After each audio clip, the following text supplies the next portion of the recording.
Marry me, and I'll heal you. The maid's words detonated the room.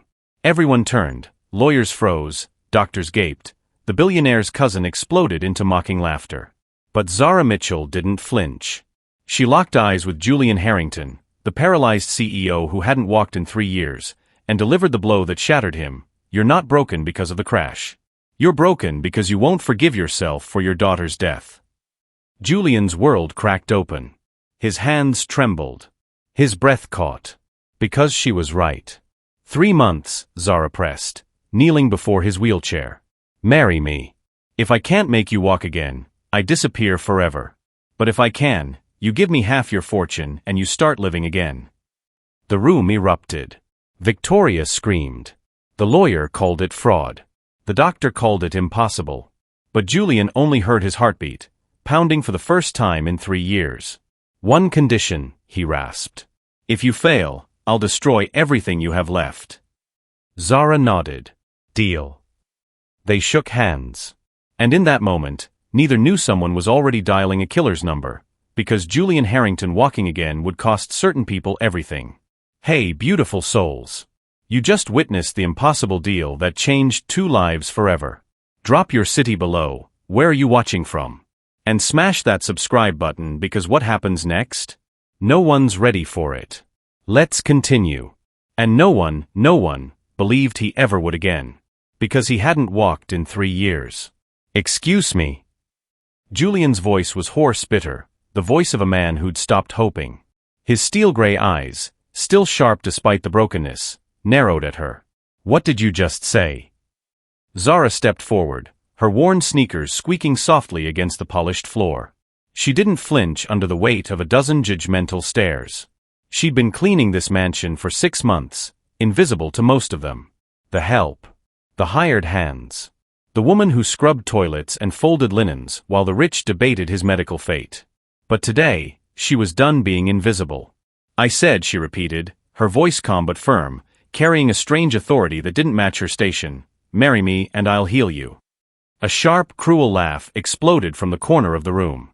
Victoria Harrington, Julian's cousin, 38, blonde, Botox to perfection, dripping in diamonds, stepped forward, her Louboutins clicking like a countdown. Oh, this is rich. She looked Zara up and down like she was inspecting expired produce. The maid thinks she's going to heal him? What are you, some kind of witch doctor? Snickers rippled through the room. The estate manager smirked. The lawyer exchanged a glance with the financial advisor. Even Julian's personal physician, Dr. Raymond Kellerman, a man who'd spent 3 years trying every experimental treatment known to modern medicine, shook his head in pity. But Zara didn't move. Didn't blink. I'm not a doctor, she said quietly. But I know what's wrong with him. And it's not what you think. Julian's jaw tightened. His fingers curled around the armrest of his wheelchair, knuckles white. You don't know anything about me. I know you've given up. Zara's voice softened, but her gaze didn't waver. I know you think you're broken. I know you've tried every treatment, every surgeon, every miracle drug, and nothing worked. I know you've been planning to sign over your company today and disappear into some quiet corner of the world where no one will look at you with pity anymore. The room went dead silent. Julian's face drained of color. How did she? I also know, Zara continued, taking another step closer, that 3 years ago, you didn't just lose your legs in that car accident. You lost something else. Something you haven't told anyone. Victoria's smirk faltered. Dr. Kellerman leaned forward, suddenly interested. Julian's breath hitched. Stop, he rasped. You don't. You lost your daughter that night, Zara said, her voice breaking just slightly, tears pooling in her eyes. And you've been punishing yourself ever since. You want to stay in that chair. Because if you heal, if you move on, it means admitting she's really gone. The words struck like a blade. Julian's face crumpled. His hands shook violently. For a moment, he looked like he might scream, might throw something, might order her out of his house and out of his life forever. But instead, his voice came out as a broken whisper. Get out. Zara didn't move. I said get out. No. The room erupted. Victoria grabbed Zara's arm, nails digging in. You heard him. Who do you think you are? Let her speak. Julian's voice cut through the chaos like a whip. His eyes were red-rimmed, but something in them had shifted. Curiosity. Desperation. Maybe even hope. Victoria released Zara's arm, stunned. Julian wheeled himself closer, his gaze locked on the woman who'd just shattered every wall he'd built around his heart. Why? He asked, voice raw. Why would you say that? Why would you come in here and… Because I lost someone too, Zara said, tears streaming down her face now. My son. He was 8. Leukemia. I spent 2 years watching him fade, praying for a miracle that never came. And when he died, I wanted to die too. I stopped believing in anything. In anyone. In God. Her voice wavered, but she pressed on. But then I came here. I saw you. And I realized something. She knelt down, so she was eye level with him. You're not paralyzed because of the accident, Mr. Harrington. You're paralyzed because you won't forgive yourself. And if you marry me, if you let me help you, I'll show you how to heal. Not your legs. Your soul. Julian stared at her, stunned. 3 months, Zara said. Give me 3 months as your wife. If I can't help you walk again, I'll disappear. You'll never see me again. But if I can… She let the words hang. You give me half your fortune. And you live. Really live. The room exploded into chaos. Victoria shrieked. The lawyer sputtered. Dr. Kellerman called it insane. But Julian didn't hear any of them. He only heard the sound of his own heartbeat, pounding for the first time in 3 years. One condition, he said finally, his voice barely audible. Zara leaned in. If you fail, Julian whispered, his eyes dark and haunted, I'll make you disappear on this planet Earth. Zara nodded. Deal. The marriage happened in 72 hours. No white dress.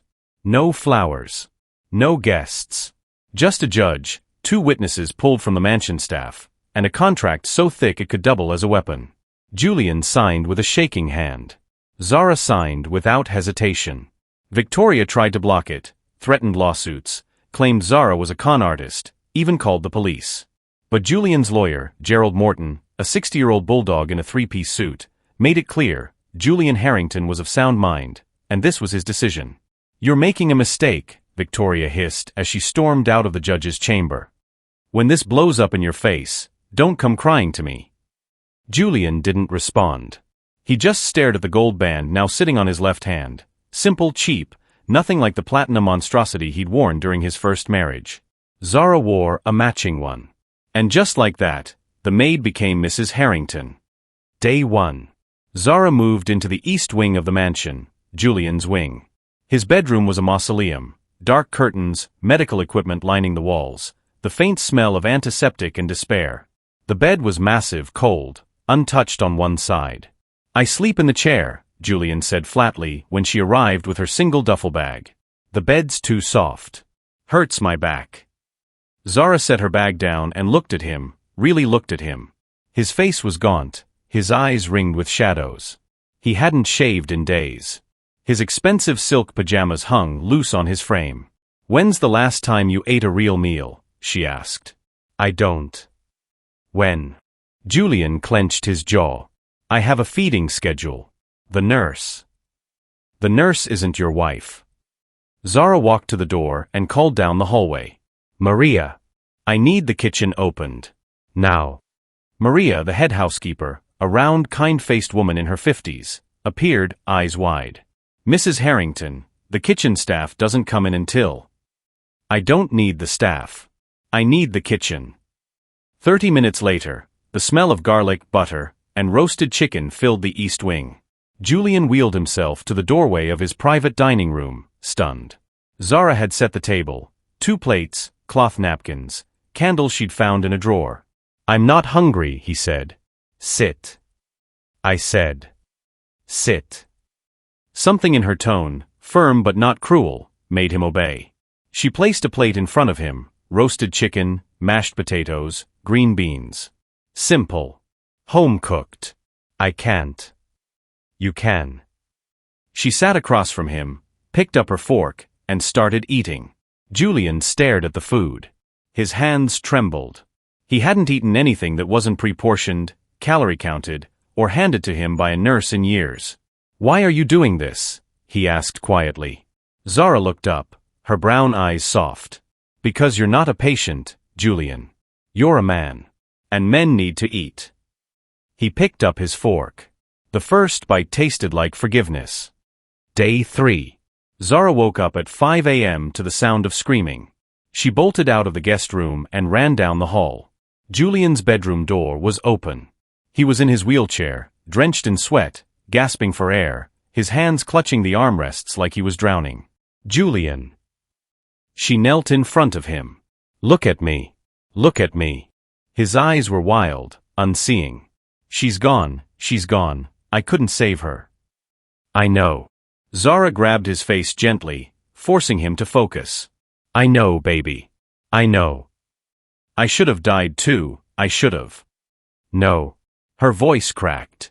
"No, you shouldn't have. You're still here. You're still here, Julian." He broke. Sobs racked his body, deep guttural, the kind of grief that had been buried for 3 years. Zara wrapped her arms around him, pulling him close, letting him collapse against her. "Let it out," she whispered. "Let it out." And he did. For 20 minutes, Julian Harrington, billionaire, CEO, untouchable, cried like a child in the arms of a woman he barely knew. When the sobs finally subsided, he pulled back, his face red and raw. "I'm sorry," he rasped. "I don't." Zara wiped his face with the sleeve of her nightshirt.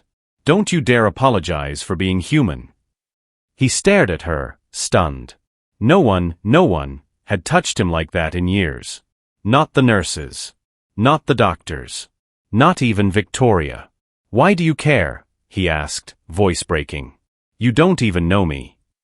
Zara smiled sadly. "Maybe that's why." Day 5. Julian's physical therapist, Marcus, Wait, Derek, a 40-year-old former Marine with biceps the size of tree trunks, arrived for the weekly session. "Mrs. Harrington?" He blinked when Zara opened the door. "I'm here for Mr. Harrington's." "I know.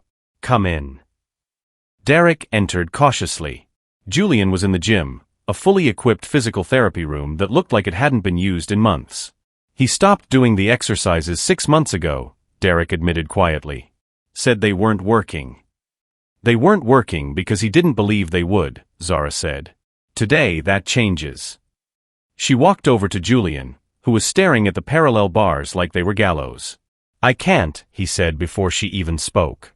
"You can." "I've tried." "Then try again."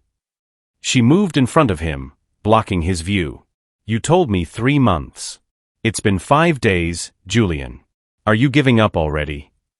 His jaw clenched. "You don't understand." "I understand you're scared." Her voice softened. "I understand that standing up means letting go of the chair. And letting go of the chair means admitting you want to live. And admitting you want to live means accepting that your daughter would want that for you." Julian's breath hitched. "She wouldn't want you in this chair," Zara whispered. "She'd want you to fight." Silence. Then slowly, painfully, Julian reached for the parallel bars. Derek's eyes went wide. Zara stepped back. Julian gripped the bars. His arms shook. His legs trembled. Sweat poured down his face. "I can't." "You can." "I can't." "You can." And then, he pushed. His legs straightened. For 3 seconds, 3 impossible seconds, Julian Harrington stood.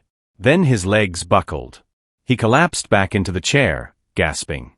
But Zara was smiling. 3 seconds, she said. "Tomorrow, we go for 5. Julian looked at her like she'd just performed a miracle.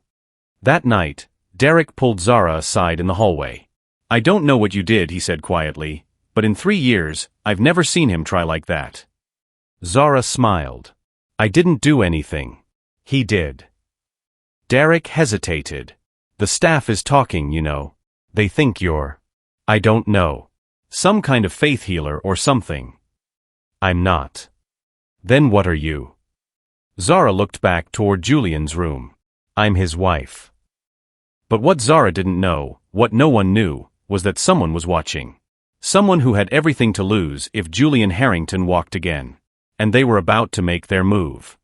What do you think is going to happen next? Drop your predictions in the comments. I love reading your theories. Day 7. Victoria Harrington stood in the doorway of Julian's study, her Chanel suit pressed to perfection, her smile sharp enough to cut glass. We need to talk. Julian looked up from his laptop, the first time he'd opened it in months. Zara had convinced him to start reviewing company reports again. Small steps, she'd said. One email at a time. Not now, Victoria. Oh, I think now is perfect. She sauntered in, uninvited, and dropped a manila folder on his desk. I had our private investigator do some digging on your new wife. Julian's jaw tightened. Get out. Zara Mitchell, 34 years old. Former nurse, lost her license 4 years ago. Victoria's voice dripped with venom. Want to know why? Julian's hands stilled on the keyboard. Victoria leaned in, her voice a poisonous whisper. She was accused of stealing medication from the pediatric ward where she worked. Painkillers. Oxy. They couldn't prove it, so she wasn't arrested, but the hospital fired her. She's been working under the table jobs ever since. That's a lie. It's all in the file, darling. Police reports. Hospital records. Witness statements. Victoria straightened, smoothing her skirt. Your miracle worker is a thief, Julian. And you married her. Get out. I'm trying to protect you. Now. Victoria's smile twisted. Fine. But when she drains your bank accounts and disappears, don't say I didn't warn you. She turned on her heel and left, leaving the folder behind like a loaded gun. Julian stared at it. His hand hovered over the file. Don't open it, a voice whispered. Trust her. But another voice, older, darker, forged in betrayal, whispered louder. You barely know her. What if Victoria's right? He flipped the folder open. Day 8. Zara found Julian in the garden, a massive, overgrown space behind the mansion that hadn't been tended in years.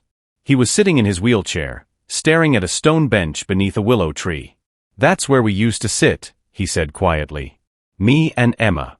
My daughter. Every Sunday morning, before the world woke up. Zara approached slowly, her footsteps soft on the gravel path. It's beautiful. It's dead. His voice was flat. Just like everything else I touch. She sat on the bench, facing him. Is that what you think? That you kill everything you love? Julian didn't answer. Zara folded her hands in her lap. I need to tell you something. His shoulders tensed. I know Victoria gave you a file on me, she said calmly. And I know what's in it. Julian's head snapped up. It's true, Zara continued, her voice steady despite the tears pooling in her eyes. I was fired from the hospital. But not for stealing. Then why? Because I gave medication to a patient who couldn't afford it. Her voice cracked. A little girl. 7 years old. Leukemia. Her parents were undocumented. No insurance, no money.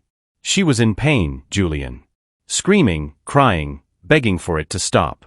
And the hospital said there was nothing they could do until her parents figured out payment. Julian's breath caught.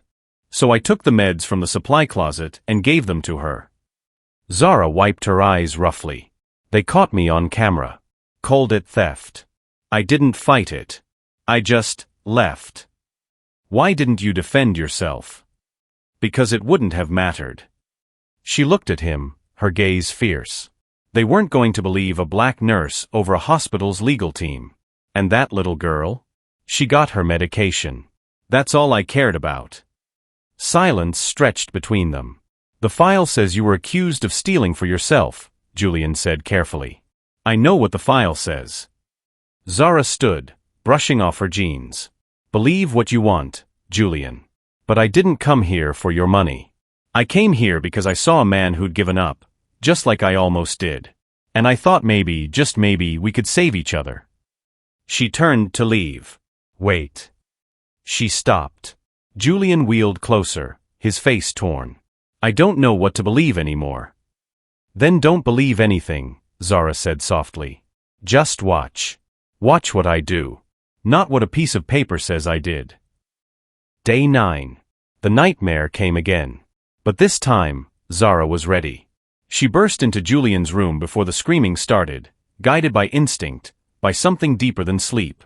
He was thrashing in his chair, still caught in the dream, glass shattering, Emma's voice calling for him, the moment he couldn't reach her. Julian. Zara knelt, gripping his hands. Come back. Come back to me. His eyes flew open, wild and terrified. I couldn't save her, he choked out. I tried, God, I tried, but my legs, I couldn't move, I couldn't. It wasn't your fault. Yes, it was. His voice shattered. I was driving. I was the one who.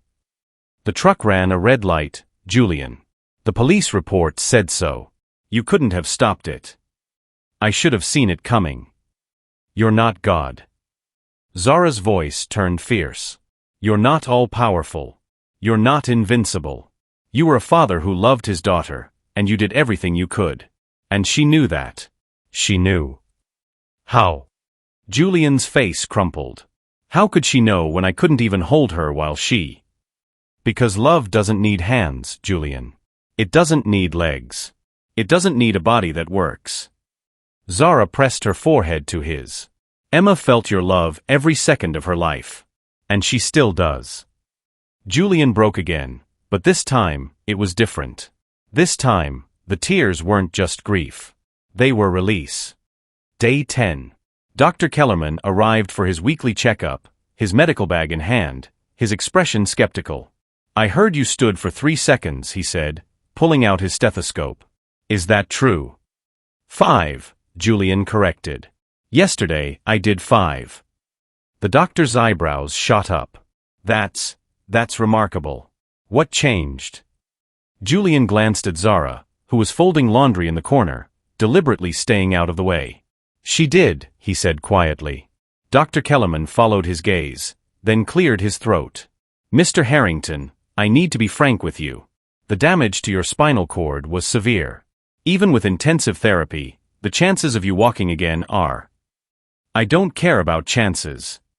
Julian's voice was firm. I care about trying. The doctor studied him for a long moment. You understand this could lead to disappointment. False hope can be. False hope is still hope, doctor. Julian looked at Zara again. And I've been without it for too long. That evening, Victoria returned. She didn't knock. She stormed through the mansion like she owned it, her heels echoing off marble, her face twisted in fury. Where is she? She demanded, cornering Maria in the hallway. Where's that little gold digger? Mrs. Harrington is with Mr. Harrington. She's not Mrs. Anything. Victoria shoved past her and threw open the door to Julian's gym. Zara was spotting Julian at the parallel bars. He was standing, for 8 seconds now, his face red with exertion, his entire body shaking. Enough. Victoria shrieked. Julian lost his balance and collapsed back into the chair, gasping. Zara whirled around. What the hell is wrong with you? What's wrong with me? Victoria laughed bitterly. You've brainwashed him. You've got him thinking he can walk again so you can play the devoted wife and take everything when he... When he what, Victoria? Zara stepped forward, her voice deadly calm. When he gets better. When he doesn't need you hovering like a vulture waiting for him to die. Victoria's face went white. That's what this is about, isn't it? Zara's eyes narrowed. You're the executor of his estate. If he dies, you control everything. But if he lives, if he walks again, takes back his company, you lose it all. You don't know what you're talking about. I know exactly what I'm talking about. Zara moved closer. You want him broken. You need him broken. Because a healthy Julian Harrington is a threat to everything you've built on his suffering. Get out of my house, Victoria hissed. Your house. Julian's voice cut through the room like a whip. This is my house, Victoria. And she's my wife. If anyone's leaving, it's you. Victoria stared at him, stunned. You can't be serious. I've never been more serious in my life. Julian's eyes were hard as stone. You have 48 hours to clear out your office at Harrington Global. You're done. You'll regret this. The only thing I regret, Julian said coldly, is not seeing you for what you are 3 years ago. Victoria's face twisted with rage. Fine. But when she destroys you, and she will, don't come crawling back. She stormed out, slamming the door so hard the walls shook. Zara let out a shaky breath. Julian looked at her, his expression unreadable. Did you mean what you said? He asked quietly. About Victoria? Zara nodded. Every word. Then we need to be careful. Julian's voice dropped. Because if she's willing to sabotage my recovery, there's no telling what else she'll do. That night, someone cut the brake lines on Zara's car. Day 11. 6:47 a.m. Zara turned the key in the ignition of her old Honda Civic, the one possession she'd driven to the mansion 6 months ago. The engine roared to life. She was heading to the grocery store.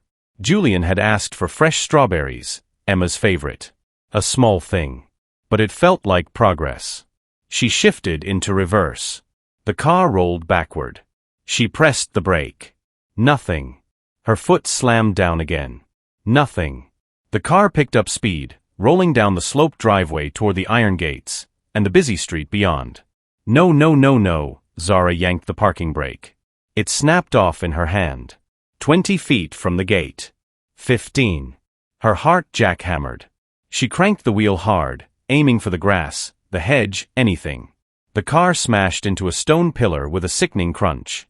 The airbag exploded into her face. Everything went white. Julian heard the crash from his bedroom. Zara. He launched himself out of bed, forgetting, and his legs buckled instantly. He hit the floor hard, pain shooting through his knees. But he didn't stop. He dragged himself to the doorway, screaming for Derek, for Maria, for anyone. Call 911. Now. Derek came running, took one look at Julian on the floor, and froze. Sir, you shouldn't. Help her. Julian roared. Derek bolted outside. Julian pulled himself up using the doorframe, his arms shaking, his legs useless. He could see through the window, smoke rising from the crumpled hood. Zara slumped over the wheel. No, he whispered. Not her. Not her too. Zara woke up in the mansion's guest room, her head pounding, her ribs screaming. Dr. Kellerman was shining a penlight in her eyes. Mild concussion. Bruised ribs. You're lucky, Mrs. Harrington. My car. Totaled. A new voice. Gruff. Official.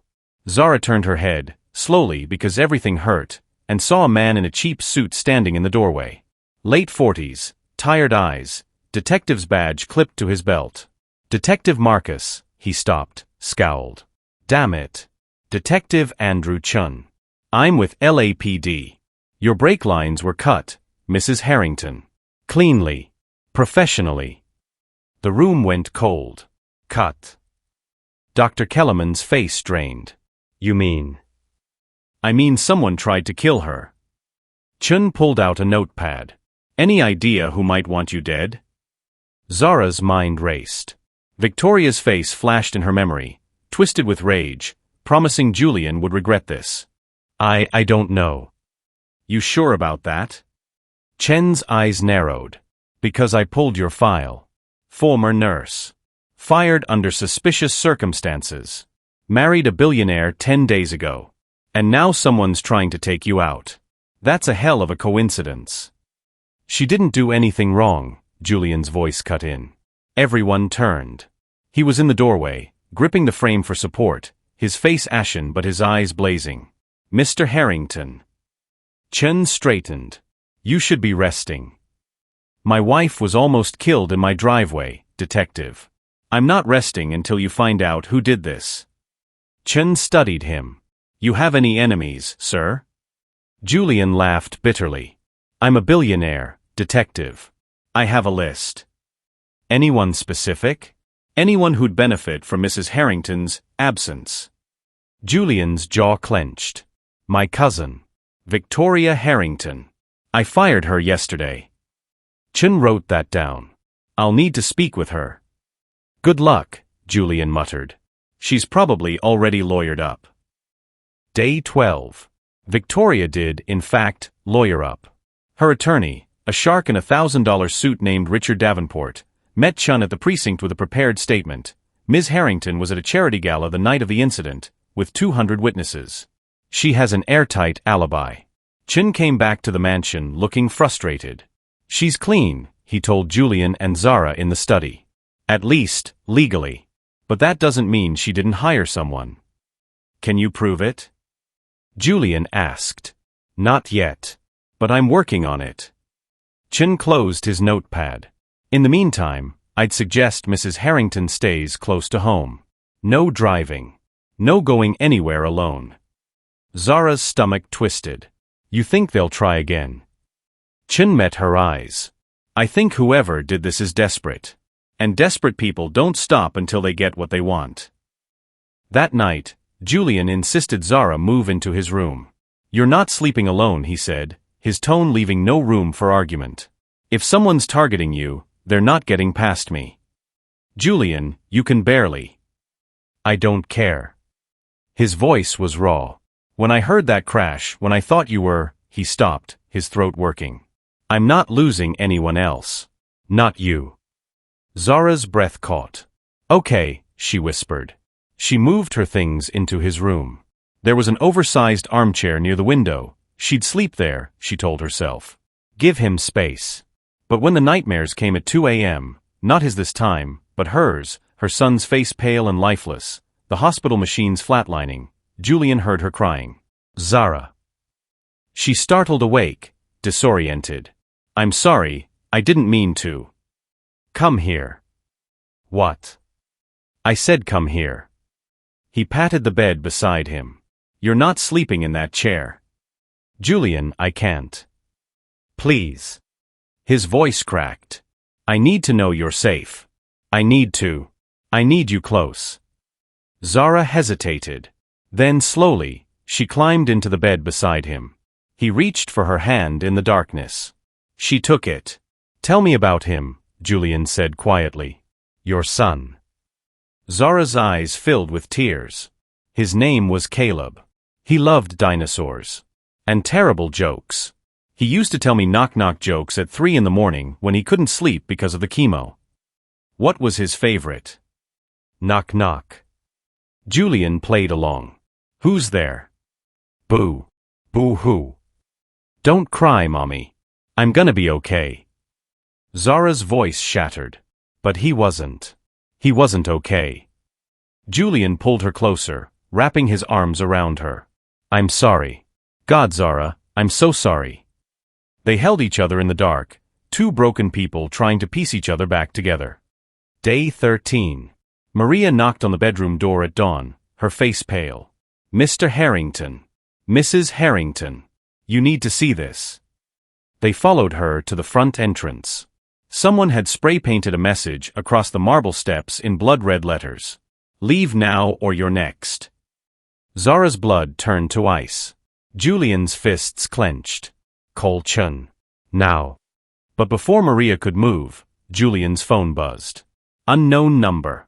He answered. Who is this? A distorted voice crackled through the speaker. You think you're so smart, Julian? Firing Victoria? Bringing in the police? Who the hell? Your wife is living on borrowed time. And so are you. Click.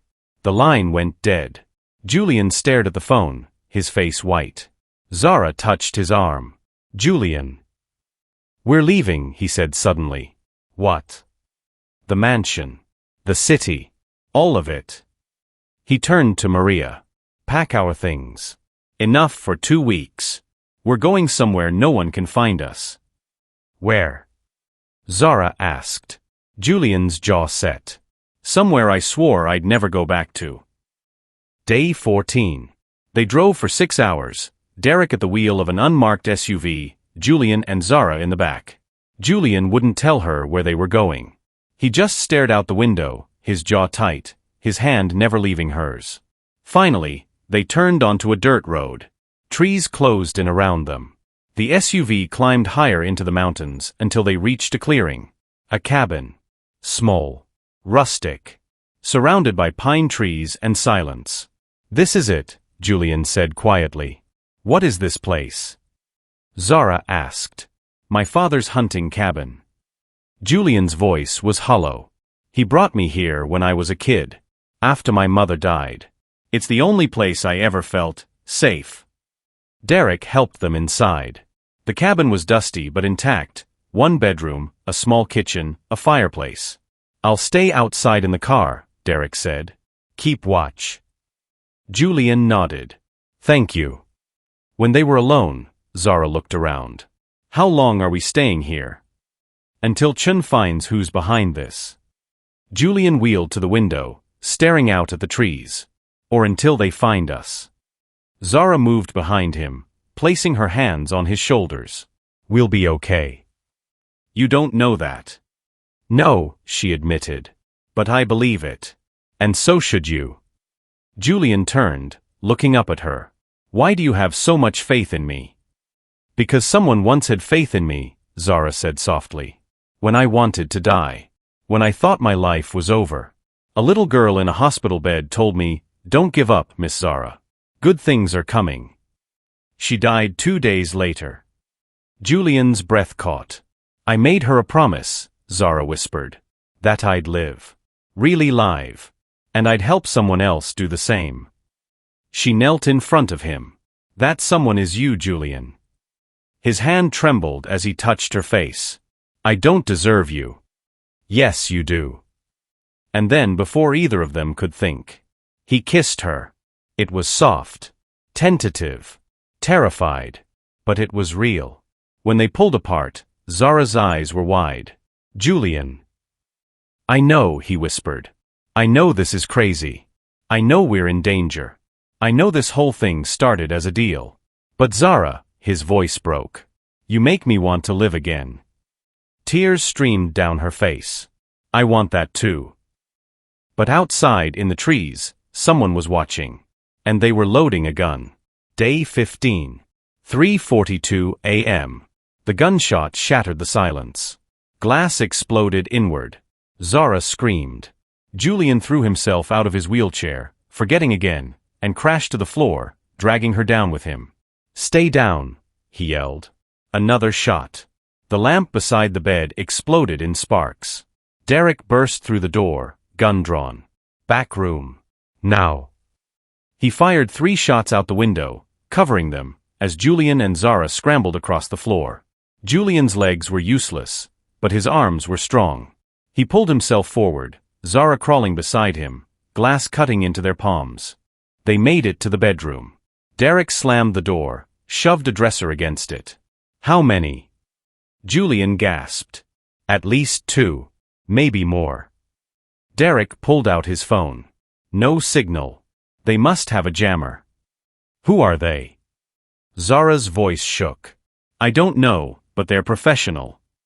Derek moved to the window, peered out carefully. "They've got the cabin surrounded." Julian's mind raced. "The crawl space. Under the kitchen. My father built it during the Cold War. Paranoid bastard thought the Russians were coming." "Can you fit through it?" "I can crawl." Julian's voice was hard. "Let's go." They moved fast. Derek covered them as they slid into the kitchen. Julian found the hidden latch under the sink, yanked it open. A dark hole yawned below, barely 3 feet high. "Go," Julian told Zara. "Not without you." "Go." He pushed her toward the opening. "I'll be right behind you." Zara dropped into the darkness. Julian followed, his legs dragging uselessly behind him. Derek came last, pulling the latch closed just as footsteps thundered into the cabin. They crawled through pitch-black earth, breathing dirt and fear. The tunnel stretched for what felt like miles. Finally, they emerged in the woods, 50 yards from the cabin. Derek helped Julian out. "We need to move. Now." "I can't," Julian's voice broke. "I can't walk." "Then I'll carry you." Derek bent down. "No." Zara's voice cut through the panic. "He's going to walk." "Zara, this isn't the time." "This is exactly the time." She knelt in front of Julian, gripping his face. You stood for 8 seconds yesterday. You can do this. My legs are paralyzed. Your legs are scared. Her eyes blazed. But you're not. Not anymore. So get up, Julian. Get up and walk. I can't. Yes, you can. She stood, held out her hands. Do it for Emma.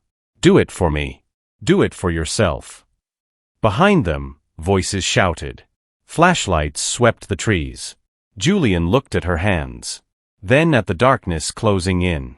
Then at Zara's face, fierce, beautiful, believing in him with everything she had. He reached up, gripped her hands, and pulled. His legs trembled. His knees buckled. But he stood. For 10 seconds. Then 15. Now walk, Zara whispered. I don't remember how. Yes, you do. He took one step. His leg nearly gave out. Zara caught him. Again.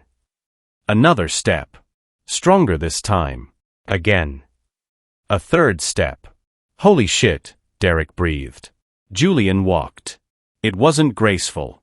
It wasn't smooth. He leaned heavily on Zara, his face contorted with effort and pain. But he walked. They made it to Derek's SUV, hidden a quarter-mile away. The moment Julian collapsed into the back seat, his legs gave out completely, but he was smiling. I walked, he gasped. I walked. Zara kissed his forehead, tears streaming. You did.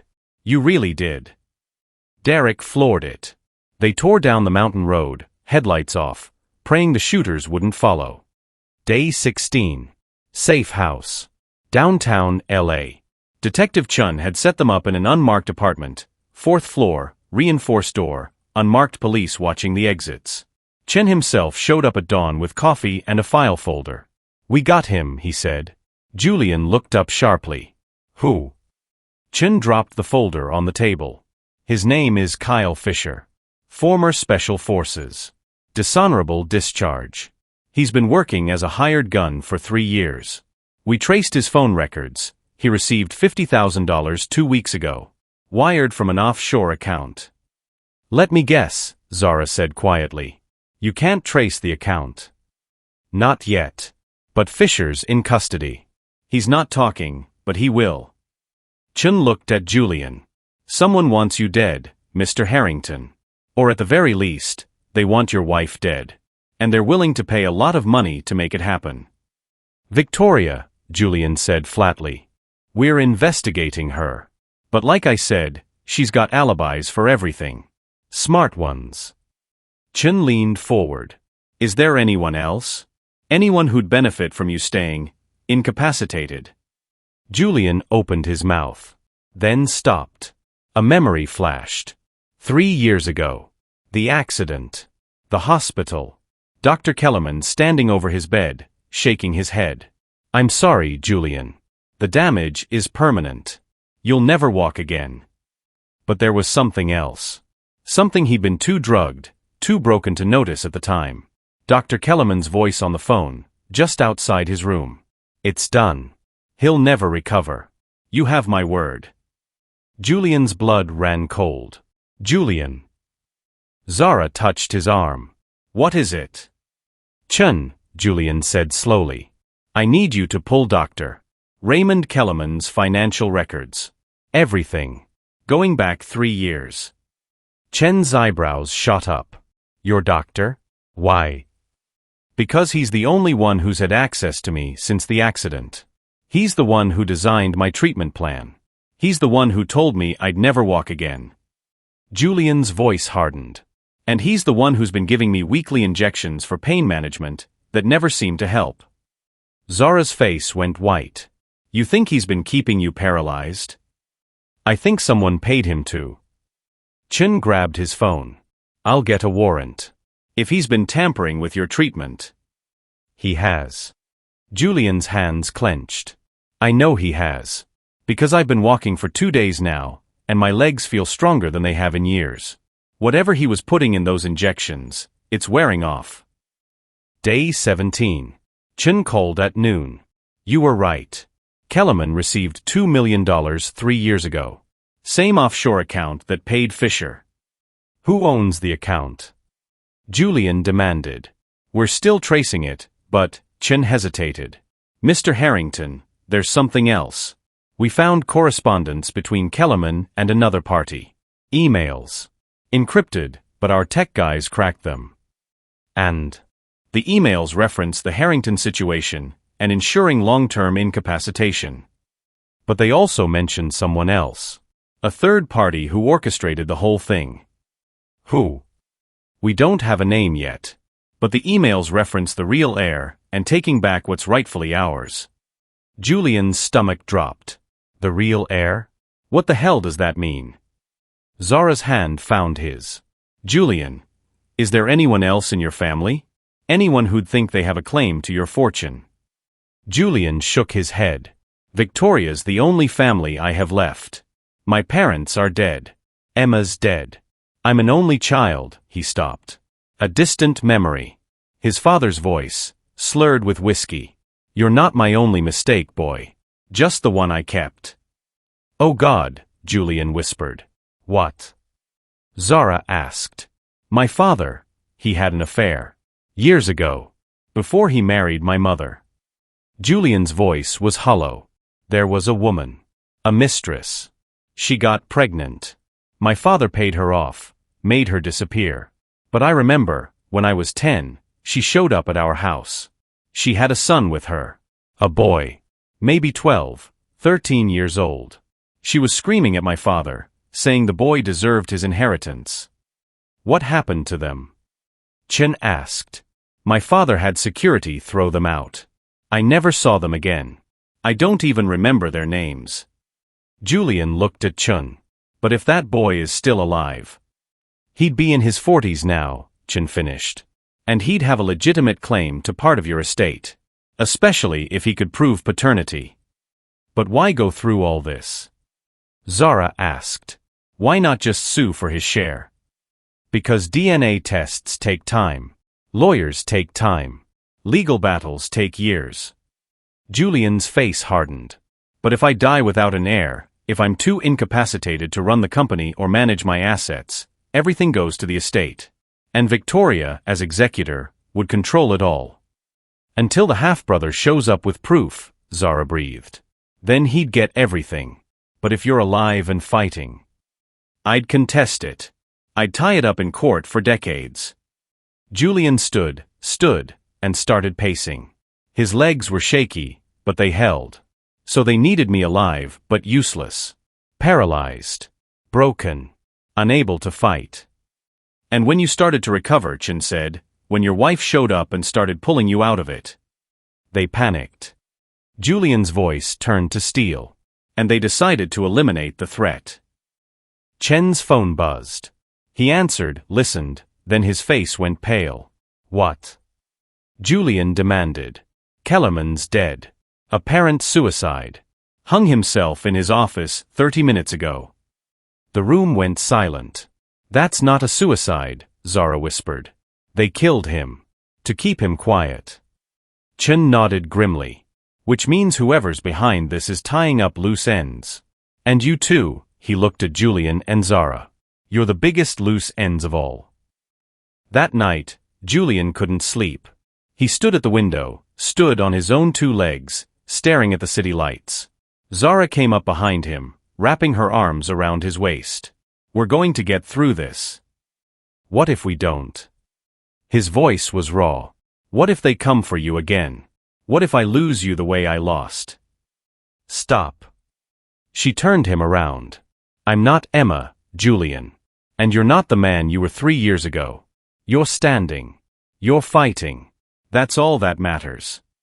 He cupped her face. When this is over, if we survive this, I want to do this right. The marriage. Us. I want it to be real. It already is real, Zara whispered. He kissed her. Deep. Desperate. Like she was oxygen and he'd been drowning. When they pulled apart, his phone buzzed. Unknown number. He answered, putting it on speaker. A woman's voice, cold familiar, cut through the silence. Hello, little brother. Julian's blood froze. Did you really think I'd forgotten about you? About what your father stole from me? From my son. The voice laughed bitterly. You took everything. Our name. Our money. Our life. And now? I'm taking it back. Who are you? Julian demanded. Don't you remember, Julian? I came to your house when you were 10. Your father called me trash. He had me dragged off his property like I was nothing. A pause. But I've spent 30 years building something. And now? Now I'm going to watch you lose everything the way I did. Starting with her. The line went dead. Zara's face was white. Who was that? Julian's hands shook. My father's mistress. And she's coming for us. At that exact moment, in a penthouse across the city, a woman in her 60s poured herself scotch. Victoria Harrington sat across from her, smiling. So, Victoria said, when do we finish this? The woman raised her glass. Tomorrow. I'm done waiting. Oh my God. Victoria's been working with Julian's father's mistress this whole time. Drop your reactions below. Day 18. 6:15 a.m. Julian woke to the smell of coffee and something else, pancakes. He sat up slowly, testing his legs. They ached, trembled, but they responded. He stood, gripping the nightstand for balance, and actually walked, into the kitchenette. Zara was at the stove, her back to him, humming softly. She wore one of his old Stanford t-shirts and sweatpants. Her braids were pulled into a messy bun. She looked peaceful. You're up, she said without turning around. How did you know? I can feel you. Like a shift in the air. She glanced over her shoulder, smiling. Sit. Breakfast is almost ready. Julian eased into a chair, his legs grateful for the rest. We're hiding from assassins and you're making pancakes? We still have to eat. She placed a plate in front of him, golden pancakes, fresh strawberries, Royale maple syrup. Besides, I promised myself something when Caleb died. What? That I'd never stop finding reasons to smile, even when the world was burning down around me. She sat across from him, her eyes soft. Because he'd want that. He'd want me to keep living. Julian reached across the table, taking her hand. He'd be proud of you. I hope so. She squeezed his fingers. The same way Emma would be proud of you. They ate in comfortable silence, the kind that only exists between people who've seen each other at their worst and chose to stay anyway. Detective Chun called at 8 a.m. We've got a name, he said, voice tight. Diana Harrington. Your father's mistress. Birth name Diana Reeves. She changed it legally 30 years ago, claimed she had the right to use the Harrington name since your father never married her but promised he would. Where is she? Julian demanded. That's the problem. She's untraceable. No current address. No credit cards. No digital footprint. It's like she's a ghost. What about her son? Nathan Harrington. 43. He exists. Birth certificate, social security number. But same story. Completely off the grid for the last 5 years. Chin paused. But here's the kicker. We traced Victoria's phone records. She's been in contact with a burner number. Calls every 3 days for the past 6 months. We triangulated the location of the burner. Where? A building your father owned. Downtown. The old Harrington Industries warehouse, abandoned since the company moved headquarters 15 years ago. Julian's jaw clenched. They're there. Diana and Nathan. They've been hiding right under my nose. We're assembling a team. We'll raid the location tonight. No. Julian's voice was steel. I'm coming with you. Mr. Harrington, that's not protocol. I don't care about protocol. This is my family. My life. I'm not sitting in a safe house while you handle it. He looked at Zara. We're both coming. Chun sighed. Fine. But you stay in the van. Behind the line. If bullets start flying. We'll stay down. I promise. Day 18. 9:47 p.m. The warehouse loomed in the darkness, rusted metal, broken windows, a monument to decay. Julian and Zara sat in the surveillance van with Chun, watching the SWAT team move into position. Julian's legs bounced with nervous energy. Zara held his hand tight. "This is insane," she whispered. "We should let them handle it." "I need to see her face," Julian said quietly. "I need to understand why. Why she hated us so much. Why she'd destroy everything." "Hate doesn't need a reason, Julian. It just is." "Maybe. But I need to hear it from her." Chen's radio crackled. "Alpha team in position. Bravo team covering the rear exit. We're ready on your signal." Chen raised his radio. "Go. Go. Go." The SWAT team breached the doors. Flashlights cut through the darkness. Shouts echoed. Then, silence. Chen's radio hissed. "Buildings clear. No hostiles. But, you need to see this." Chen looked at Julian. "Stay here." "Like hell." Julian stood, his legs steady now. "I'm going in." Zara followed. They crossed the cracked pavement, stepped through the broken door, and stopped. The warehouse wasn't abandoned. It was a home. Furniture. Lamps. Photographs covering every wall. All of them of the same person. Emma. Julian's daughter. "Oh my God," Zara breathed. Hundreds of photos. Emma as a baby. Emma at her 5th birthday party. Emma at her dance recital. Emma laughing, crying, sleeping. Every moment of her short life documented in obsessive, horrifying detail. "She was stalking her," Julian whispered, his voice cracking. "Diana was stalking my daughter." Chen pointed to a desk in the corner. Papers covered it, medical records, school schedules, therapy appointments. A map of the city with Emma's school circled in red. The route Julian drove every day marked in highlighter. And in the center of the desk, a file labeled, "The Accident." Julian's hands shook as he opened it. Inside were photographs. Of the intersection where the accident happened. Of the truck that ran the red light. Of the driver, a man in his 20s, face terrified. And a bank statement. Showing a payment of $200,000. Dated 3 days before the accident. From Diana Harrington's account. "No," Julian whispered. "No, no, no. She paid him." Zara's voice was hollow. "She paid the truck driver to hit you." Julian's knees buckled. Zara caught him, lowered him into a chair. He stared at the photographs, at his daughter's face, at the evidence of a murder carefully planned and executed. "She killed Emma," he choked out. "She killed my little girl to punish me for something my father did." Chen was already on his radio.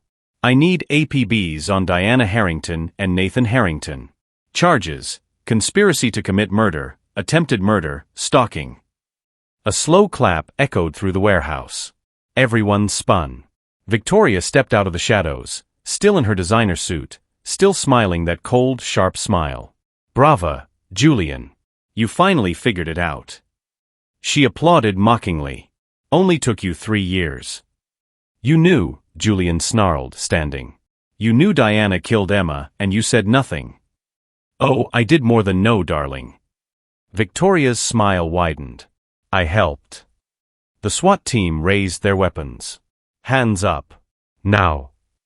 Victoria laughed. "Please. I'm not the one you should be worried about." A red laser dot appeared on Julian's chest. Then Zara's. Then Chen's. "Snipers," Chen breathed. "Everybody down." "Too late," Victoria purred. The lights went out. Gunfire erupted. Muzzle flashes lit the darkness like lightning. Chen shoved Julian and Zara behind a concrete pillar as bullets tore through the air. "Move." Chen screamed.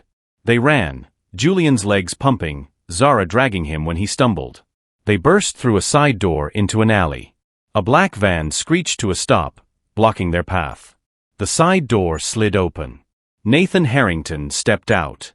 He was tall, broad-shouldered, with Julian's father's cold gray eyes and a smile that could cut glass.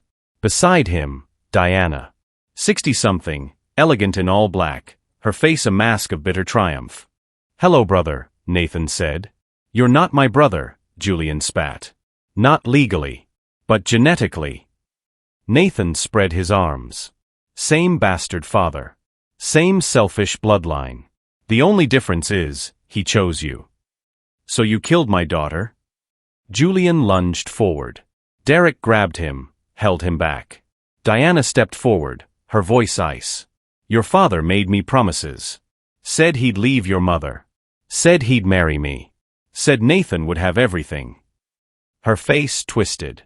But he lied. He threw us away like garbage. So I decided, if I couldn't have the Harrington legacy, neither could you. You killed an innocent child. I took away the thing you loved most. Diana screamed. The way your father took away my life. My son's future. Everything. And the paralysis. Zara demanded. Keeping him trapped. That was me, Nathan said calmly. I paid Kellerman to keep you broken. Weak. So when the time came to claim my inheritance, you'd be too pathetic to fight. He smiled. But then she showed up. He looked at Zara like she was a bug. And ruined everything. So you tried to kill her, Julian said. Multiple times. Nathan pulled a gun from his jacket. But clearly, we need to be more direct. He aimed at Zara. Julian moved without thinking, threw himself in front of her. The gun fired. Julian felt the impact, hot, searing pain in his shoulder. He collapsed. Julian. Zara caught him, lowered him to the ground. Blood poured between her fingers. Well, Nathan said, that solves one problem. He aimed again, at Zara's head this time. A gunshot rang out. Nathan's eyes widened. He looked down at the red bloom spreading across his chest.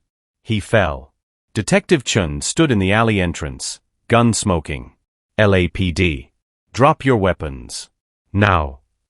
Diana screamed. She pulled her own gun, fired wildly. Chin dove for cover. SWAT officers poured into the alley. More gunfire. Diana went down, tackled by 3 officers. Victoria tried to run. She didn't make it 10 feet before she was cuffed. Julian lay in Zara's arms, blood soaking his shirt. Stay with me, Zara begged, pressing her hands to the wound. Julian, stay with me. I'm okay, he gasped. It's just my shoulder. You're shot. I'm alive. He reached up, touched her face. Because of you. You made me want to live, Zara. You made me able to live. Tears streamed down her face. Don't you dare die on me now. I'm not dying. He smiled weakly. I've got too much to live for. Paramedics rushed in. They loaded Julian onto a stretcher. Zara climbed in beside him, refusing to let go of his hand. As the ambulance doors closed, Julian looked at her, really looked at her. I love you, he said. Zara's breath caught. What? I love you, Zara Mitchell Harrington. I should have said it days ago. I should have. She kissed him. Hard. Desperately. I love you too, she whispered against his lips. I love you so much. The ambulance screamed toward the hospital, sirens wailing, 2 broken people holding onto each other like lifelines. Behind them, in the alley, Detective Chun stood over Nathan's body. The man was still breathing. Barely. Why? Chun asked. Why go through all this? Why not just take your case to court? Nathan laughed, a wet, dying sound. Because courts take years. He coughed blood. This way, faster. You killed a child.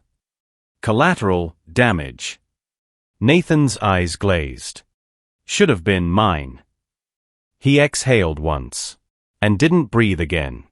Victoria sat in the police car, handcuffed, her perfect hair finally mussed. Chun leaned in. Why'd you do it, Victoria? You had everything. Why help them? Victoria smiled bitterly. Because Julian had more. He always had more. More money. More power. More love. Her voice cracked. And I was just the cousin. The sidekick. The one who did all the work while he got all the glory. So you tried to kill him. I tried to destroy him. There's a difference. She laughed coldly. But that Maid, that nobody, she saved him. She made him whole again. And I'll never forgive her for that. Chen slammed the door shut. In the hospital, Julian came out of surgery at midnight. Zara was there when he woke up. She'd refused to leave. Refused to eat. Refused to do anything but hold his hand and pray. "Hey," he whispered. "Hey." She kissed his forehead. "You scared me." "I scared myself." He tried to sit up, winced. "Is it over? Did they?" "Nathan's dead. Diana and Victoria are in custody. It's over, Julian. It's really over." He exhaled slowly, then reached for her. "Come here." She climbed carefully into the hospital bed beside him, curling into his uninjured side. "I meant what I said," he whispered. "I love you. I know. And when I get out of here, I want to marry you. Again. For real this time. In a church. With flowers. And witnesses who actually care." Zara laughed through her tears. "Is that a proposal?" "It's a promise." She kissed him. Then yes. 1,000 times yes. Day 23. Harrington Mansion. Julian stood in the foyer, stood without a wheelchair, without help, staring at the marble floors he hadn't walked on in 3 years. His arm was in a sling. His shoulder throbbed. But his legs were strong. Zara stood beside him, her hand in his. "Ready?" "No," he admitted. "But let's do it anyway." They walked through the mansion together. Every room held ghosts. The study where Zara first made her impossible offer. The gym where he'd taken his first trembling steps. Emma's bedroom, untouched since the accident, a shrine to a life cut short. Julian stopped in the doorway. His throat tightened. "I haven't been in here since the funeral," he whispered. Zara squeezed his hand. "You don't have to." "Yes, I do." He stepped inside. Pink walls. Stuffed animals lined up on the bed. A bookshelf full of fairy tales. Everything exactly as Emma had left it the morning she died. Julian walked to the bed, picked up a worn teddy bear. This was her favorite. Mr. Snuggles. She took him everywhere. His voice cracked. "She had him with her in the car that day.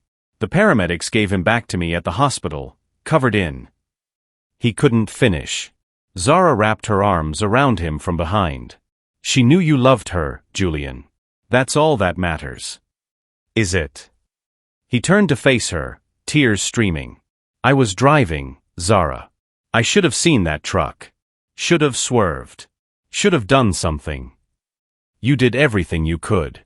The truck ran a red light going 70 miles an hour. You couldn't have stopped it." She cupped his face. "And Diana paid that driver to hit you. This wasn't an accident, Julian. It was murder. And the only people responsible are behind bars." Julian collapsed onto Emma's bed, sobbing. Zara held him, letting him break, letting him grieve the way he should have 3 years ago. When the tears finally stopped, Julian looked up at her. "How do I move on? How do I live in a world where she doesn't exist?" "You don't move on," Zara said softly. "You move forward. With her memory. With her love. With everything she taught you." She smiled through her own tears. "That's what I do with Caleb. Every single day." Julian pulled her close. "I don't deserve you. Stop saying that. It's true." "No." Zara pulled back, her eyes fierce. "You're a good man, Julian Harrington. A man who loved his daughter so much he wanted to die when she did. A man who's fighting every single day to be worthy of the life he's been given. That's not someone who doesn't deserve love. That's someone who deserves everything." He kissed her. Deep. Grateful. Desperate. "Marry me," he whispered. "Today. Right now. I don't want to wait." Zara laughed. "You're still recovering from a gunshot wound." "I don't care. I want to marry you while I can still stand on my own 2 feet." He grinned. "Because let's be honest, after 3 years in a wheelchair, I don't trust these legs not to give out during the ceremony." She laughed harder. "You're insane." "I'm in love." He stood, pulling her up with him. "Say yes, Zara. Please." She looked at him, this broken beautiful man who'd fought his way back from the edge of death. and felt her heart overflow. Yes, she whispered.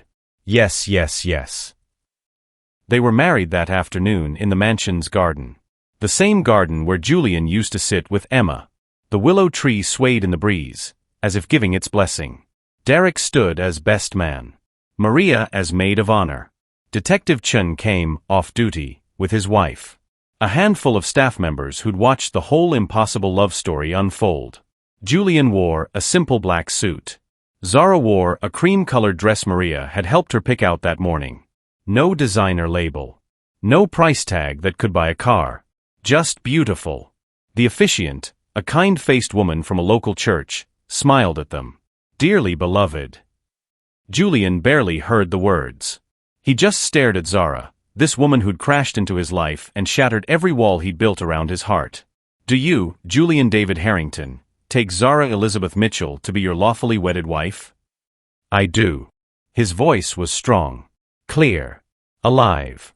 And do you, Zara Elizabeth Mitchell, take Julian David Harrington to be your lawfully wedded husband? Zara's eyes shimmered with tears. I do. Then by the power vested in me. A voice cut through the garden like a knife. Stop the wedding. Everyone turned. A woman stood at the garden gate. Late 30s. Blonde. Expensively dressed. Her face was pale, her eyes red-rimmed, her hands shaking. Julian's blood ran cold. Natasha. Zara looked between them. Who? My ex-wife, Julian whispered. Natasha Harrington, maiden name Bishop, stepped forward, her heels sinking into the grass. I'm sorry. I'm so sorry to interrupt. But her voice broke. I couldn't let you do this without knowing. Knowing what? Julian demanded. Natasha pulled an envelope from her purse. Her hands trembled so badly she could barely hold it. I've been in Europe for 3 years. After the divorce, after Emma died, I couldn't be here. I ran. I'm not proud of it, but I ran. Get to the point, Julian said coldly. I got a letter. Last week. From a private investigator I hired years ago when we were still married. She held out the envelope. Julian, I need you to read this. I'm in the middle of my wedding. Read it.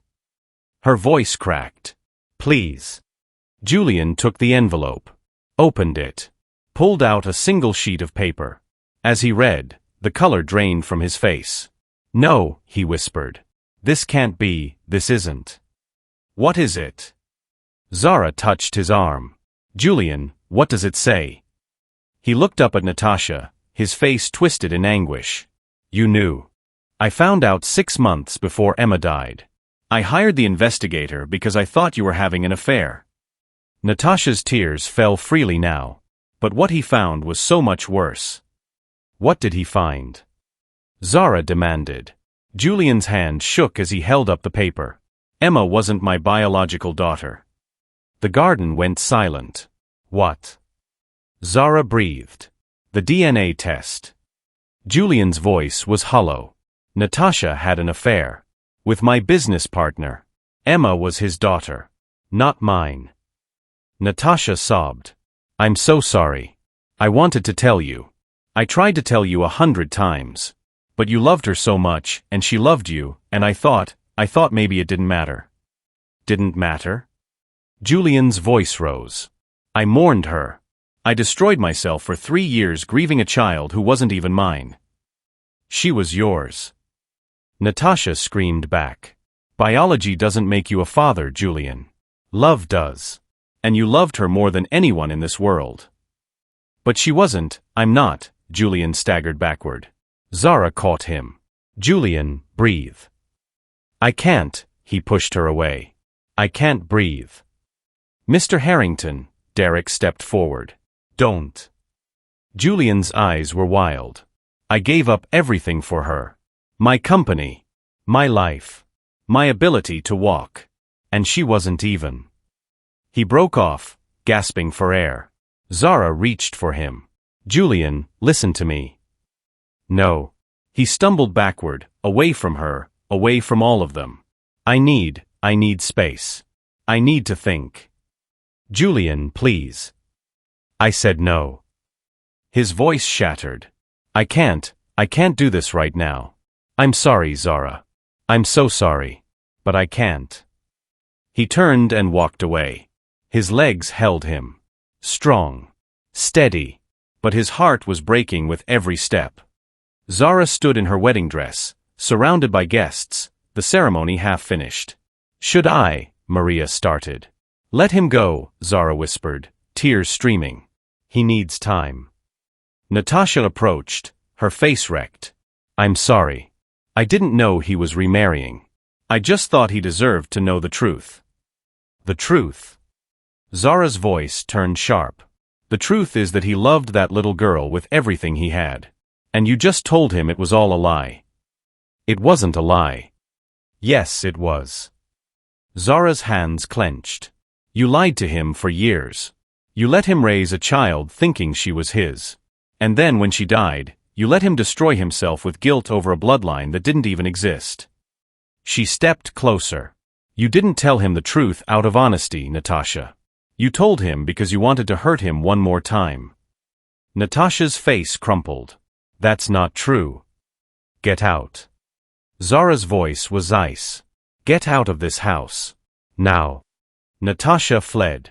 Zara stood alone in the garden, her wedding dress blowing in the wind, her heart in pieces.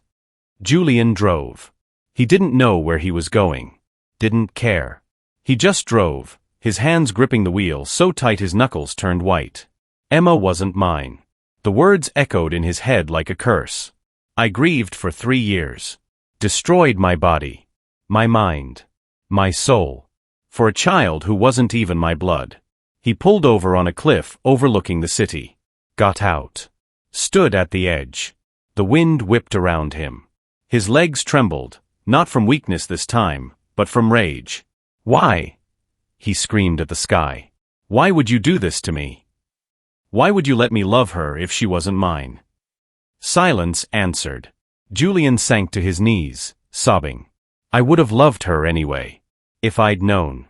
If Natasha had told me. I would have loved her anyway. But the words felt hollow. Because how could he be sure? How could he know what he would have felt if he'd known Emma wasn't his blood?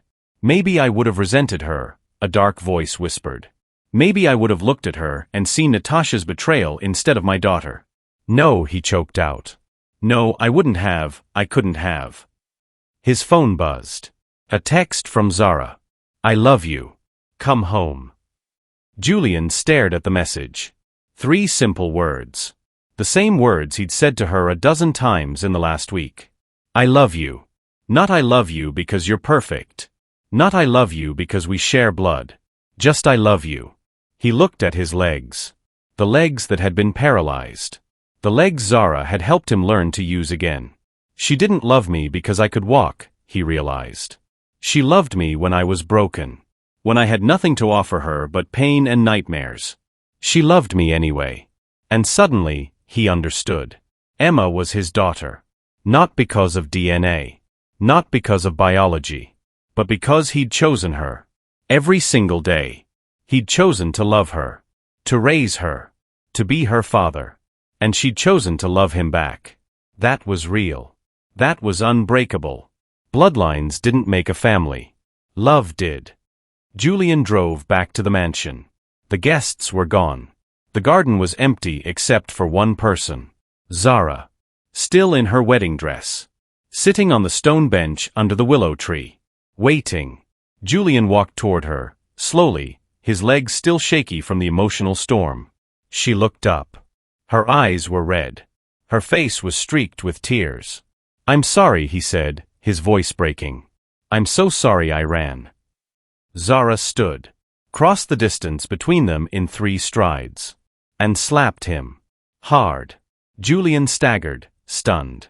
Don't you ever walk away from me like that again, she said, her voice shaking with fury and love and fear. Don't you dare let someone else's lies destroy what we've built. I know. I don't care if Emma was your biological daughter or not, Julian. You were her father. You loved her. You raised her. You died for her when that accident happened. That's real. That's family. And no DNA test can take that away from you. Julian's eyes filled with tears. But what if I'm not who I thought I was? What if I'm just... You're the man who fought his way out of a wheelchair because I told him he could. You're the man who stood up to killers to protect me. You're the man who loved his daughter so much he couldn't imagine living without her. Zara gripped his face. That's who you are, Julian Harrington. And that's the man I'm in love with. He broke. Pulled her close. Sobbed into her shoulder. I'm sorry, he whispered over and over. I'm so sorry. I know. She held him. I know. They stood there for a long time, holding each other, piecing each other back together. Finally, Zara pulled back. So, you still want to marry me? Or did your ex-wife ruin that too? Julian laughed, wet, broken, but real. I want to marry you more than I want my next breath. Then let's finish what we started. She pulled out her phone. Called the officiant. Can you come back? We're ready now. 20 minutes later, they stood in the garden again. Just the two of them. The officiant. And Derek and Maria as witnesses. No guests. No fanfare. Just two broken people choosing each other. Do you, Julian David Harrington, take Zara Elizabeth Mitchell to be your lawfully wedded wife? I do, Julian said, his voice steady. And do you, Zara Elizabeth Mitchell, take Julian David Harrington to be your lawfully wedded husband? I do, Zara whispered. Then by the power vested in me, I now pronounce you husband and wife. The officiant smiled. You may kiss your bride. Julian pulled Zara close and kissed her like she was the only thing keeping him tethered to the earth. Because she was. But as they walked back into the mansion, hand in hand, Julian's phone buzzed. Unknown number. He almost didn't answer. But something made him. Hello.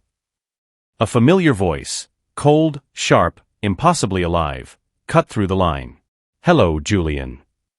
His blood froze. Victoria, he breathed. You're in jail.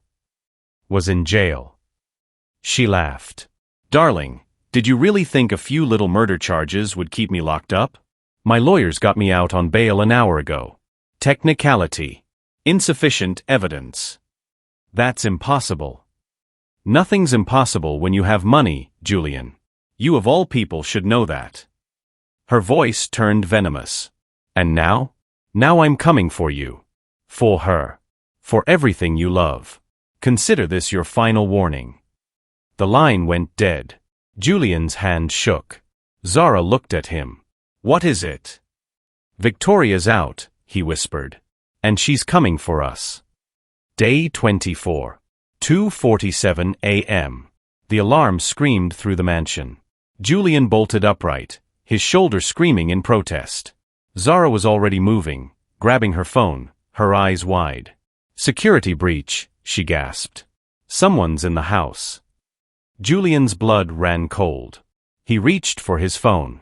Derek. Derek, answer. Nothing. He tried the main security line. Dead. She cut the power, Julian realized. Victoria cut the... Glass shattered downstairs. Footsteps. Multiple. Heavy. Military-grade boots on marble. The panic room, Julian whispered. Now. They ran, Julian's legs pumping stronger than they had in years, adrenaline overriding pain. They made it to the study, to the hidden door behind the bookshelf. It wouldn't open. No, Julian punched in the code again. Error. She changed it, Zara breathed. She had access to the system. She changed it. The footsteps grew louder. Closer.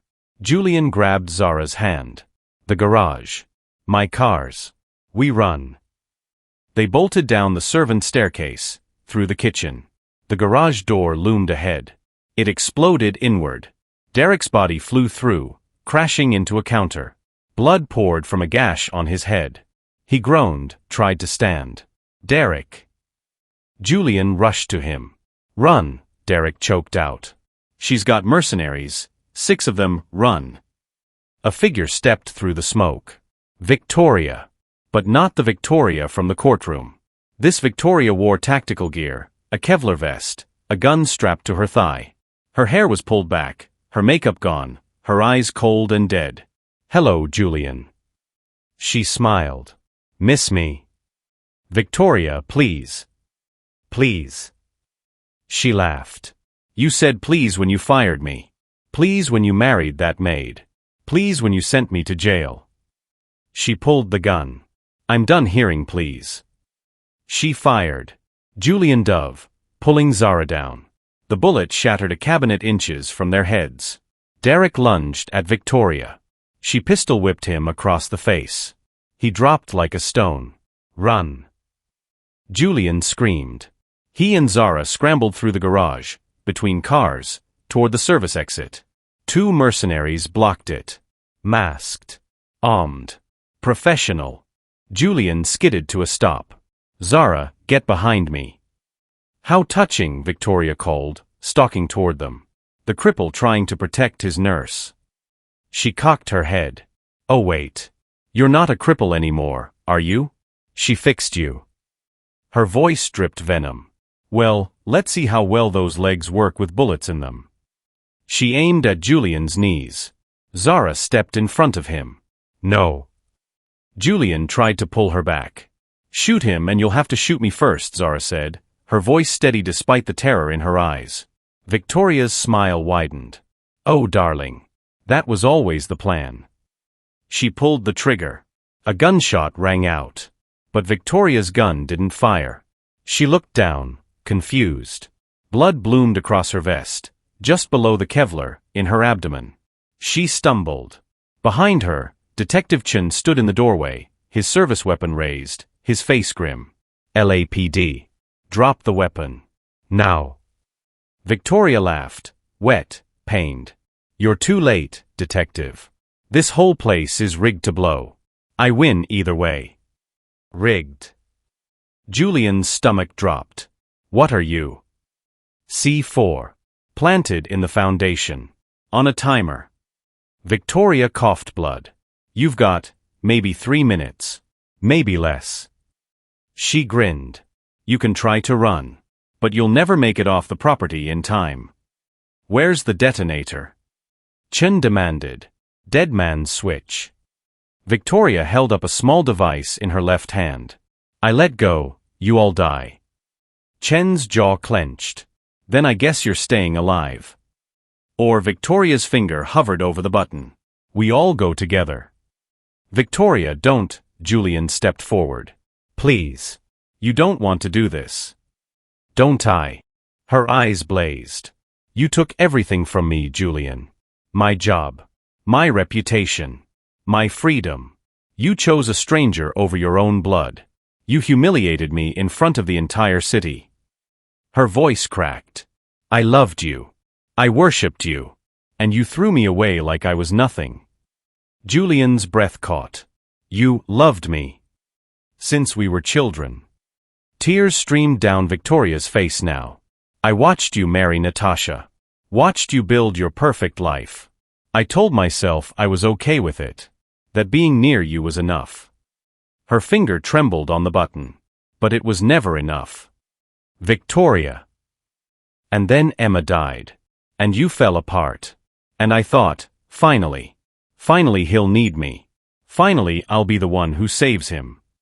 Her face twisted. But you didn't want me. You wanted to die. So I helped you. I helped Diana destroy you because if I couldn't have you, no one could. You helped kill my daughter because you loved me? Julian's voice shook with rage and disbelief. I helped kill your daughter because I hated you, Victoria whispered. For never seeing me. For never choosing me. For making me love you when you'd never love me back. Silence. Then Julian said the words that shattered her. I could never love you, Victoria. Because you're incapable of real love. You only know how to possess. To control. To destroy. His voice softened. And that's not love. That's obsession. Victoria's face crumpled. You're right, she whispered. I am a monster. Her finger moved toward the button. No. Zara lunged forward. Everything happened at once. Chen fired. The bullet hit Victoria's hand. The detonator flew through the air. Julian dove for it. Caught it. His fingers closed around the switch just as Victoria's grip released. Nothing happened. Julian held the detonator, his hand steady, his heart hammering. Victoria collapsed to her knees, bleeding, broken. How did you? Reflex, Julian breathed. 3 years in physical therapy. My grip strength is the only thing that never failed. Chen called for backup. I need paramedics, bomb squad, and every available unit to the Harrington estate. Now. Victoria laughed weakly. Doesn't matter. The timer's still counting. You can't stop it without the code. What's the code? Chen demanded. I'll die before I tell you. Zara knelt beside her. Victoria, please. There are people in this house. Innocent people. Maria. The staff. They don't deserve to die because of your hatred. No one's innocent, Victoria whispered. Everyone's a sinner. Everyone deserves. Emma didn't. Julian's voice cut through. She didn't deserve to die in that crash. But you helped make it happen. And now you want to kill more innocent people. He knelt beside Victoria, his eyes fierce. If you ever had any humanity left in you, any soul, give me the code. Victoria stared at him. Blood pooled beneath her. Her breathing was shallow. You really loved her, didn't you? She whispered. Even knowing she wasn't yours. She was mine in every way that mattered, Julian said quietly. And I'll love her until the day I die. Something shifted in Victoria's eyes. A crack in the armor. A glimpse of the girl she'd been before hatred consumed her. The code, she whispered, is her birthday. Emma's birthday. 0-3-1-5. Julian's eyes widened. March 15th. He pulled out his phone. Chen, tell the bomb squad the code is 0-3-1-5. Chun relayed the information. 30 seconds of agonizing silence. Then, code accepted. Bombs disarmed. We're clear. The entire room exhaled. Victoria smiled sadly. I always remembered her birthday. Even when I hated you. I loved her. I know, Julian said softly. I'm sorry, Victoria whispered. For everything. I'm so sorry. Her eyes closed. Paramedics rushed in. They worked on Victoria, on Derek, securing the scene. Julian stood, pulled Zara into his arms, and held her like she was the only solid thing in the world. It's over, she whispered. It's really over. It's over, he agreed. Day 25. Hospital. Derek woke up with 17 stitches and a concussion. He'd live. Victoria was in surgery. Critical, but stable. If she survived, she'd spend the rest of her life in prison. Diana and Nathan's case went to trial. Life sentences. No parole. The Harrington estate was cleared by bomb squads. Every explosive removed. The house was safe again. Day 27. Garden. Julian stood under the willow tree, holding a small wooden box. Zara stood beside him. Derek behind them, bandaged but standing. Maria and a few staff members who'd become family. Julian opened the box. Inside, Emma's ashes. He'd kept them in the family mausoleum for 3 years, unable to let go. I need to say goodbye, he said quietly. Really say goodbye. He scattered her ashes beneath the willow tree, where they used to sit together, where he'd taught her to read, where she told him knock-knock jokes and laughed until she couldn't breathe. I love you, Emma, he whispered. You'll always be my daughter. Biology doesn't change that. Nothing changes that. Tears streamed down his face. But I need to live now. Really live. And I know you'd want that for me. The wind picked up, swirling the ashes, carrying them into the sky. Julian swore he heard laughter. Small. Joyful. Free. He smiled through his tears. Goodbye, sweetheart. Day 30. Harrington Global Industries headquarters.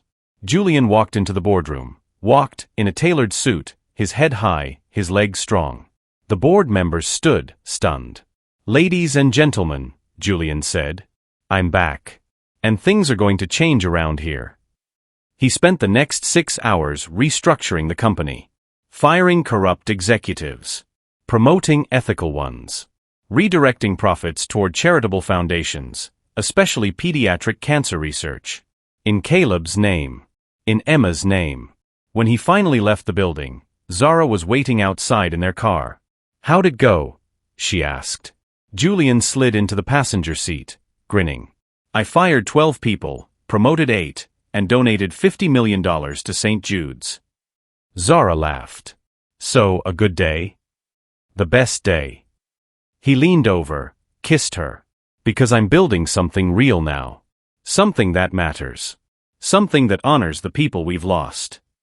"Emma and Caleb would be proud," Zara said softly. "I hope so." 3 months later. Julian stood at a podium in front of 200 people, reporters, donors, hospital staff. "Today, I'm honored to announce the opening of the Emma Grace Foundation and the Caleb Mitchell Pediatric Wing at Children's Hospital." His voice was strong, clear. "These projects represent everything my daughter and my wife's son taught us, that love transcends biology. That family is who you choose. That even in our darkest moments, hope can heal." Applause thundered. Zara stood in the front row, tears streaming, her hand on her belly. Julian's eyes found hers. Widened. She nodded, smiling. "I'm pregnant." Julian's face lit up like the sun breaking through storm clouds. That night, in their bedroom, Julian held Zara close. "We're having a baby," he whispered, still in disbelief. "We are," she confirmed, laughing through happy tears. "I'm terrified," he admitted. "Me too. But we'll do this together. All of it. The sleepless nights. The terrible twos. The teenage years. Everything." "Together," Zara agreed. She kissed him. "Always." Julian's hand rested on her stomach, feeling the future growing beneath his palm. "Emma would have loved being a big sister," he said quietly. "She still will be," Zara whispered. "Just from somewhere else. Watching over all of us." 6 months later. Delivery room. Julian held Zara's hand as she pushed, as she screamed, as she brought their child into the world. "It's a girl," the doctor announced. Julian's world stopped. Started again. Exploded into color. The nurse placed the baby in Zara's arms. "Perfect. Tiny. Beautiful. What should we name her?" Zara asked, exhausted and radiant. Julian looked at his daughter, blood and love and everything that mattered. "Grace," he said. "Grace Caleb Harrington. After everyone we've loved and lost. After everyone who brought us here." Zara smiled. "Perfect." Baby Grace opened her eyes, brown like her mother's, full of wonder and possibility, and Julian knew with absolute certainty. This was what healing looked like. Not forgetting the past. Not erasing the pain. But choosing to live. To love. To build something beautiful from the ashes. 1 year later. Julian walked through the mansion gardens, Grace in his arms, Zara beside him. His legs were strong now. His shoulder healed. His heart, scarred but whole, beat steady and true. They stopped beneath the willow tree. "Look, Grace," Julian said softly. "This is where I used to sit with your big sister, Emma. She's watching over you now. Protecting you. Loving you."